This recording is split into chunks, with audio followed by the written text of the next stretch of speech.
നമസ്കാരം. പതിരും കതിരും.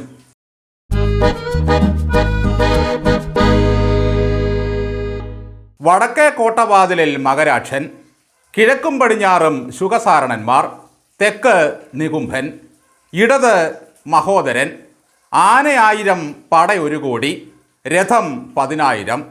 CN ശ്രീകണ്ഠൻ നായരുടെ ലങ്കാലക്ഷ്മി എന്ന നാടകത്തിൽ രാവണൻ യുദ്ധത്തിനു മുമ്പ് സൈന്യത്തിന് നൽകുന്ന നിർദ്ദേശമാണിത്.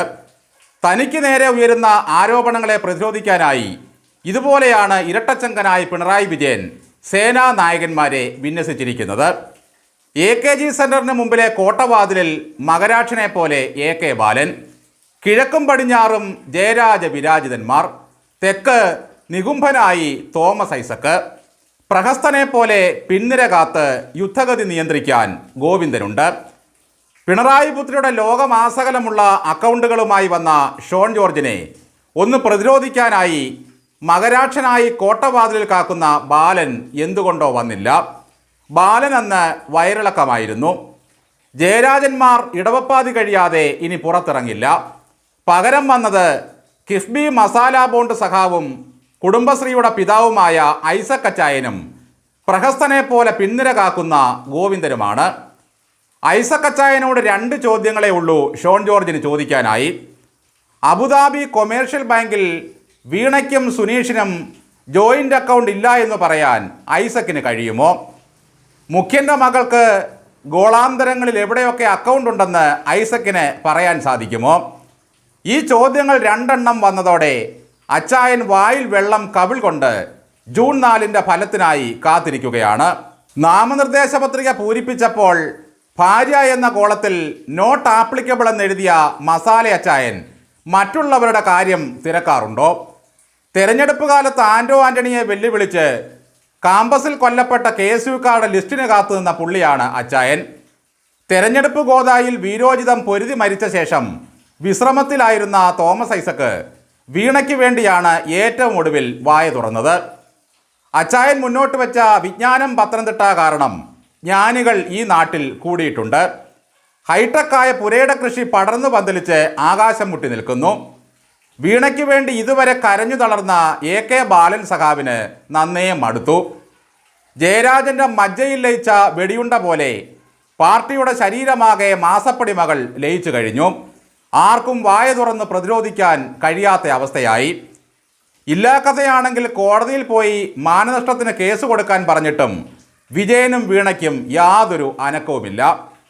അന്തമില്ലാത്തൊരാഴത്തിലേക്കിതാ ഹന്ത താഴുന്നു എന്ന മട്ടിൽ പ്രസ്ഥാനവുമായി മുങ്ങുന്നതിനിടയിൽ എന്തോന്ന് മാനം, എന്തോന്ന് നഷ്ടം.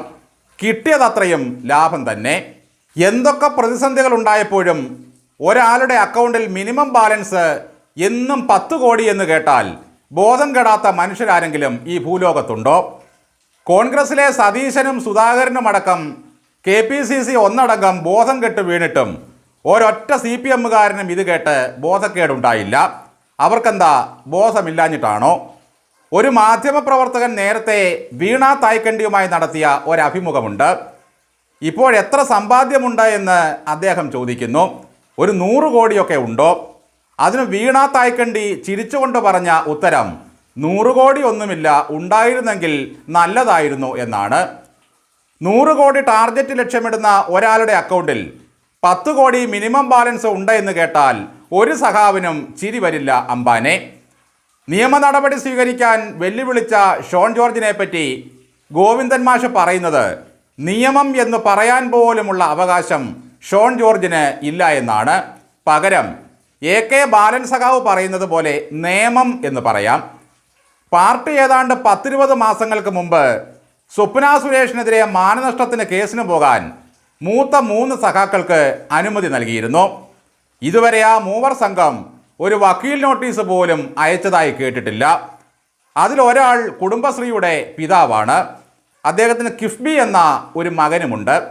മറ്റൊരാളുടെ പേരിൽ ശ്രീരാമനും കൃഷ്ണനുമുണ്ട്. ഇനി ഒരാൾ കടകം മറുകടകമാണ്. ഇതാണ് പാർട്ടിയുടെ മാനനഷ്ട കേസിൻ്റെയൊക്കെ അവസ്ഥ. അഡ്വക്കേറ്റ് ജയശങ്കറിൻ്റെ ഒരു പരാമർശത്തിനെതിരെ മന്ത്രി MP രാജേഷ് ഞാനിപ്പോൾ കേസിന് പോകുമെന്ന് പറഞ്ഞിരുന്നു. എന്നാൽ താൻ കൊണ്ട് കേസ് കൊടയെന്ന ജയശങ്കർ വക്കീൽ പറഞ്ഞിട്ടും രാജേഷ് കേസ് കൊടുത്തില്ല. ഇനി അഥവാ മാനനഷ്ടത്തിന് കേസ് കൊടുത്തോളൂ വീണക്കുഞ്ഞെ എന്ന് പാർട്ടി സെക്രട്ടറി എന്ന നിലയിൽ ഗോവിന്ദൻ ഒരു കൽപ്പന നൽകിയാലും തായ്ക്കണ്ടി ഫാമിലി കേസിന് പോയിട്ട് ഒരു വക്കീൽ നോട്ടീസ് പോലും അയക്കില്ല. കോടതി വരാന്തയിൽ നിന്നു തേയാനുള്ളതല്ല അവരുടെയൊക്കെ ജീവിതം. കമിഴ്ന്ന് വീണാൽ കാപ്പിടി മണ്ണ്, അതാണ് സിദ്ധാന്തം. നന്ദി.